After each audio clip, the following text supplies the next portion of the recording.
যে জিনিসটা ঘটেছে আমার সঙ্গে সেটা হচ্ছে এটাই মানে আমি খুব স্পেসিফিকলি বলছি।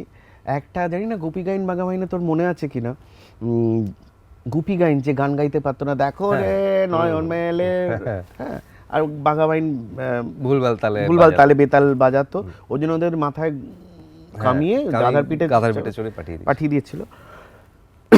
ওইখানে ভূতের রাজা বর দিয়েছিল এই দুটো, যে গান গাইতে পারে না আর যে বাজাতে পারে না।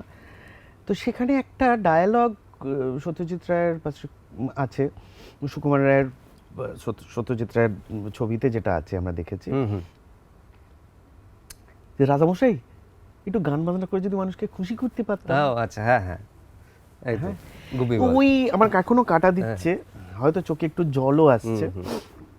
এই যে ব্যক্তিটা আমি ওই রকমই গুপি গাইনের মতনই আর বাঘা বাইনের মতনই, আমি যদি নিজেকে দেখি। এখন কে বিশ্বাস করছে না করছে তাদের ব্যাপার, আই রেসপেক্ট দ্যাট, আমি বলতেও চাই না সেরকম ভাবে, তাদের একটা হয়তো আমার উপর একটা আস্থা আছে, জায়গা আছে, বাট আমার ওইটাই ছিল হয়তো, আর আজও ওটাই আছে, আর কিচ্ছু নেই আমার সঙ্গে, যে আমি আজও বেঁচে আছি বা গান বাজনা করতে চাইছি একটু মানুষজনদের খুশি করার জন্যে।